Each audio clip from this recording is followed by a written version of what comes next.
Welcome to another segment of Handy Andy. Here we are in January, and it is cold outside. Tonight it's going to go down to 0.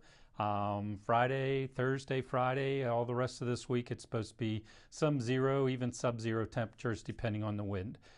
So we're going to talk first about a couple ways to protect your house a little bit. We've in the past talked about insulations and so forth for doors and windows. We're going to specialize a little bit today and go into insulations for the pipe. We're concentrating on pipe because when we get to the sub-zero temperatures, we get a lot of the frozen pipes on it.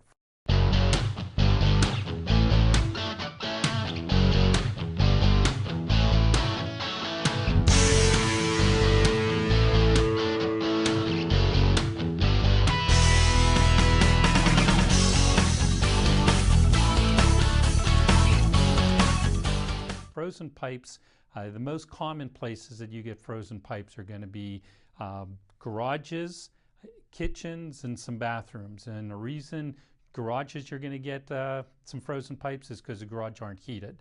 Most of your garage you cannot have a furnace vent emptying in there, so unless you have a supplementary heat in there, a lot of times those garages get super cold.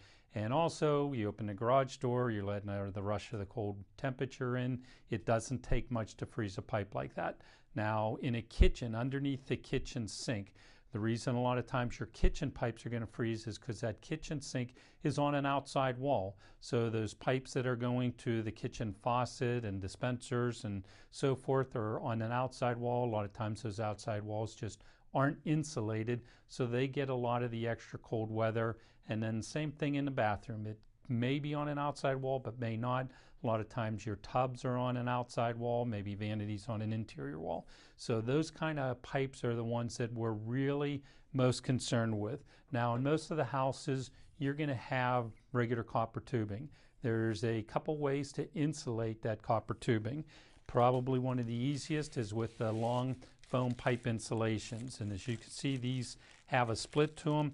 They actually have a self-adhesive strip on them, so once you pull the tape off and you could wrap it around a piece of copper, the copper just fits right into it. You could pull the paper off, and then this insulation forms a very, very nice blanket around a piece of copper.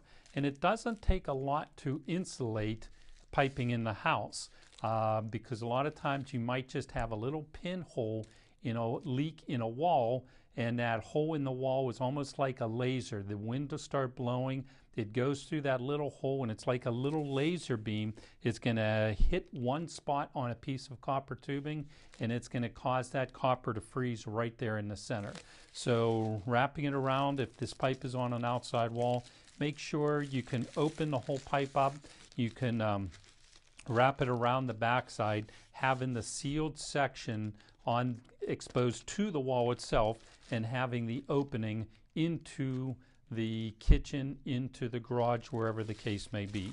Along with this type of pipe insulation, you can also get any of your just plain fiberglass insulation, or you can get other types of pipe wrap. This is a self-adhesive type of wrap, and all you're doing is you're just wrapping it around the pipe itself. So it forms its own seal. It's all nice and heavy, and it's going to hold itself to it. So you can use the fiberglass insulation. With the fiberglass, you have to hold it to the pipe.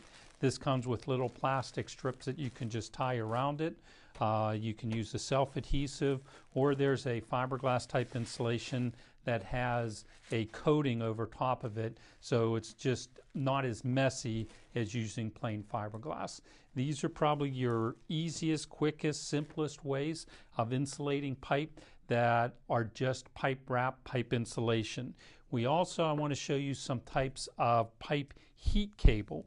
These are electric cables, and this is a pre-made pipe insulation cable, and what you're doing with this is you're actually wrapping it around the pipe itself. You could coat the pipe at the end of the pipe wrap itself. This just plugs in. On this type of pipe wrap, this actually has a built-in thermometer, a thermostat. So when you plug this in, when the temperatures drop below 32 degrees, this cable is going to turn on. When it warms up again, this type of cable turns itself back off. Another type of a pipe insulation cable is one that you can buy by the foot. You can buy this in sections. With this type, this has a special coating over top of it. On this type of pipe insulation, you can wrap it and it's not going to hurt anything if the pipes are touching each other.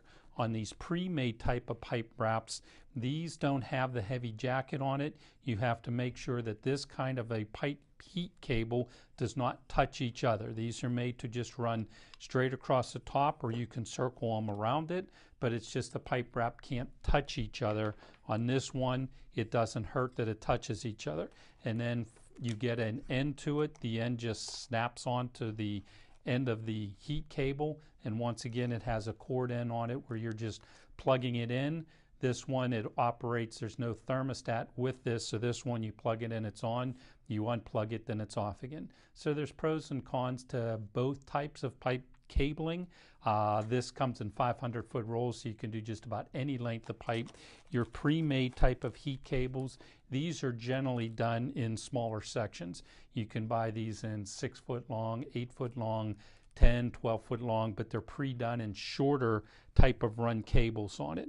So heat cables work very, very well, especially if you're into areas that get extreme weather, or if you're into a pipe that is frozen 2-3 times over the course of you living in this house, and the pipe wraps itself just aren't enough to keep it from freezing. That's when we really recommend getting into the type of electric cabling that you use for it. Another type of pipe that freezes quite a lot is going to be what they call hose bibs. This is the spigots that you generally have outside the house. But as you can see, these hose bibs generally have pipe that run through the block walls of the house and connect inside on the interior of the house itself. But these hose bibs a lot of time have water sitting in them, and people never remember to drain them, to shut them off. So they make a special, I call it a top hat, that can insulate these and prevent these pipes from freezing. It's very simple. It's just a foam cup, a foam hat itself. It has a little loop on the inside of these. You just slide it over top of the end of the hose bib. You pull it up snug to the house, and there's a little tie strap, and it's just you just hit it with your fingers and you just pull it snug, and it keeps everything from falling off. This will pull flush to the house, and it just keeps all the wind and the severe cold off of that hose bib so it doesn't freeze. Because if these freeze, it's going to once again not just flood outside where it's split, but it's going to flood inside the house down into the basement walls. So hose bibs, garage, bathrooms, kitchens, all these type of pipes are something that you really have to be cautious about and prevent them from freezing. Water is a tremendous type of damage that it'll do to the house. Another simple trick for faucets, like a kitchen faucet, a bathroom faucet, if you're fearful that these are going to be pipes that are going to freeze up on you, just letting them drip, a little heavier type of drip. When water is flowing, it's harder for water to freeze. When water is standing still, it's a lot easier for it to freeze. So letting those faucets drip overnight when it gets really cold could be a good trick in helping you to prevent that pipe from freezing. Also with the kitchens and bathrooms, leave the cabinet, the vanity doors open. A lot of times wind may be blowing through that outside wall and it's hitting those pipes, causing them to freeze. If you just leave the vanity doors open, the kitchen sink doors open, it allows the heat and the air from the house to go underneath those kitchen sinks and vanity sinks, and that warm air from the room, good potential that it's going to be enough to keep those pipes from freezing. But if you're thinking it's severe, really cold, don't hesitate to get a small type of heater. And this heater, as long as you keep everything else away from the heater, so underneath the kitchen sink, move those chemicals away, move those trash bags away, move anything that has a potential fire hazard for it. And you could plug in a small heater, turn it on a low heat, and let that heater actually keep those pipes from freezing itself. You're just keeping additional heat on it to keep those pipes from freezing. So if you do use an electric heater, please never ever use any extension cord with those heaters. Anytime you have a heater plugged into an extension cord, those cord ends, those plugs start getting super hot, and it could be a major disaster there, causing a fire. So if you do use a heater, please don't ever use any type of extension cord with it. Another quick tip as far as some things to help you insulate. A lot of people have attic stairs, and they're always saying that cold air is blowing down into the attic stairs. It's in a closet. That closet's next to a bathroom, causing them to be extremely cold. What I use in my house over top of my attic stairs is just a canvas drop cloth. These are the canvas that has a rubber coating on one side, so it's a very heavy insulation, a lot better than just trying to use a blanket. Anytime you go up into the attic itself, when you come back down, just grab one end of the drop cloth and pull it back over your head, covering that whole opening from the attic stairs. So it's going to be a good advantage to keeping that cold air out from inside the attic. When we were talking about the garages and how garages aren't insulated, there's a lot of simple ways of insulating the garage doors itself. Garage doors being a #1 area. A lot of people don't have insulated garage doors, but they make a strip that goes around the sides of the garage door.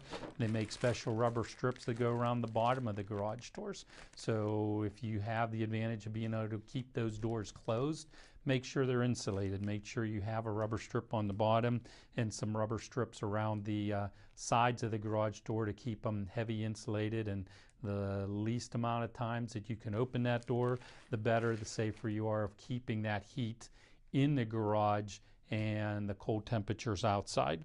When you find that you do have small pinholes in a block wall getting the garage or underneath the sink or something, don't hesitate to use like the foaming sprays. They work very, very well for insulating any of those pinholes that are causing the air to come in to freeze the kitchen pipes or garage pipes or something. So the foam spray, it would be a very quick, simple way that you're going to be able to plug any of those cracks or any of those holes that are in the foundation or the outside walls. You could even use these when it's very cold outside. So, you know, if tonight you're trying to figure out what pipes are going to freeze and you feel that cold air blowing through one area, this works in cold weather just as well as warm weather. So you're not out there trying to put insulation or caulking or something on there. You're just pulling the trigger on the can, and it's going to fill the holes in those block walls to insulate. They also have special insulating plates for plugs and switches. A lot of times your block walls, once again, aren't insulated and the cold air is blowing through. If you can feel that cold air around switches and receptacles and so forth, just one screw taking the cover plates off of the plugs and switches, you can put these pads behind them, put the cover plate back on, and it's a quick, simple way to insulate around those switches and receptacles. So any way we could keep that cold air from blowing into the house and off of the pipes, you're going to be a lot safer and a lot better off with it. Now I want to show you probably the simplest ways. Say that you did get that frozen pipe and just right in the center, you can generally even feel the area on the pipe, then it's a lot colder than the rest of the pipe. That's most likely where the frozen pipe, where the pipe is stopped up, so it's not going to be flowing through. You want to be able to thaw that pipe very slowly. You never want to try and thaw a frozen pipe quickly. If you thaw that pipe too quickly, you're going to have a lot bigger chance that that pipe is going to burst on you. So at home, most people will have a hair dryer. Just take the hair dryer, or I brought an actual heat gun. A heat gun is going to operate at 4 times the temperature of a hair dryer. But once again, whether it's the hair dryer or the heat gun, you just want to gradually turn the pipe, or not turn the pipe, you want to gradually wave the heat gun over the pipe itself to thaw it out. Because once that starts thawing, the pressure of the water itself is going to push that frozen ice cube, because that's really all it is. It's just an ice cube that's in the pipe itself. So all you're doing is trying to thaw that pipe and let the water continue to flow and then it's not going to burst on you. Or you can use a heater. If you know the area that the pipe is frozen, take a small electric heater and have that heater blowing up onto the pipe, and the pipe is going to thaw out without bursting the pipe itself. A lot of time frozen pipe are going to freeze around a valve area where you have a shut-off valve, because the water is already restricted and it's not flowing as rapidly around a valve compared to the pipe itself. So you can use the same thing with the heat gun and just hold the heat gun, the hair dryer, or an electric heater where that valve is, and try and thaw that pipe area out with it. Now, if in fact you do get a burst, you can see that the pipe is going to expand, and you can see the slight crack and so forth on it. You know, if that's the instance, you're going to have to shut off the water coming into that area of a frozen pipe. You don't want to try and thaw that out with all the water flowing, because then it's just going to get all that water into the house, into the room, into the garage, wherever the case may be. So if you see where the slit, where the crack is going to be, and you can see the ice that is formed up on it, first turn the water off in the house and turn the faucets on to try and drain any water out of the pipes that isn't frozen. And then from there you will have to thaw out the frozen section of it. And then what you're going to have to do is you're going to have to cut the pipe in two areas. In cutting the pipe, you're cutting out the frozen areas. And then the simplest is using what they call shark bite fittings. These shark bites are repair couplings that you can put on pipes without doing any type of soldering. So you don't have to worry about, you're not a plumber, you can't use a torch, you're not going to burn the house down. These are just, you know, quick couplings for it. They come in all different lengths. This is a longer version. They make them half the size. They make them where they're only about 1 inch long.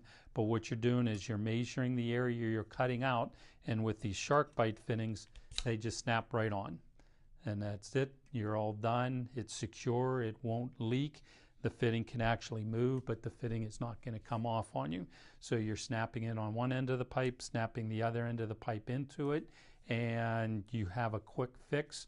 You can turn the water back on, check for any leaks, check for any other frozen areas on it.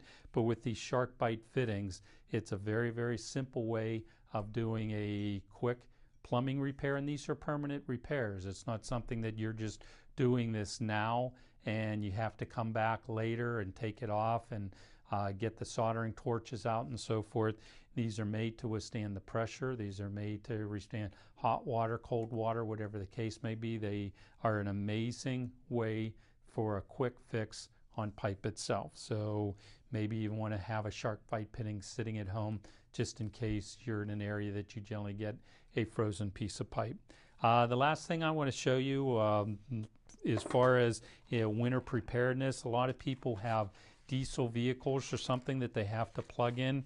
You need to be using the heavier cords, and it's a good thing to get. They make extension cords that have glow ends on them now. This way, if you're plugging it in, you know that the electricity is flowing through it. Whether you're using these in vehicles, whether you're using these in plugging in pipe heat cables. A lot of times you're plugging a cord into an outlet and you forget that that outlet is on a wall switch. You turn the switch off, you've turned the power off to the cord, so you're plugging in your heat cables, not realizing that it doesn't even have any electricity at that point because you've shut off that receptacle, or if it's on gutter cables or somewhere. So think about getting extension cords now that have the glow ends, or you can just get a simple adapter. These adapters are just plug adapters that you can plug them onto any extension cord you already have, and it turns it into a glow plug-in. So it's a lot nicer to have extension cords that as soon as you plug them in, the end starts glowing, so you know that you actually have power on. You're never guessing whether is the power on, is it not on, do I have to turn a switch, not turn a switch. So think about getting some glow-in type extension cords or getting the plug-ins itself. So basically, to recap, think about your hose bibs itself, putting your top hat onto the outside spigots to keep the cold air from blowing onto those, and take a look at your different pipes, whether you're using fiberglass pipe wrap, whether you're using the self-stick pipe wrap, or whether you're using the foam type of pipe where you're just taking the pipe and sliding the insulation over the pipe to insulate it. Anytime you could keep your pipes insulated, you have a lot less chance of them freezing. So be careful with all these sub-zero temperatures, and don't forget the gas meter outside. Most of the gas meters are outside. Gas can freeze also. So if you have your gas meter in a position where it's very, very high, heavy winds blowing onto that gas meter, it's not uncommon for a gas meter to actually freeze. So have some of the pipe insulation and wrap it around the pipes of the gas meter. It's not going to hurt the gas meter in any way. It doesn't, it needs to be protected also. So take some pipe wrap and wrap it around the gas meter itself, because if the gas meter freezes, then you're not going to have any heat in the house, because gas cannot get into the house because the meter is frozen itself. So protect your plumbing pipes, protect your gas meter, protecting the house. And other than the winter being inconvenient for a lot of people and being a little chilly, you're not going to have to worry about frozen pipes and water damage in the house and not having heat and not having water and everything else. So just some nice cautions there for you. We do appreciate you watching Bethel Park TV Cable. We appreciate you tuning in for another section of Handy Andy. This is all about your winter pipes, and enjoy the snow. Thank you for watching.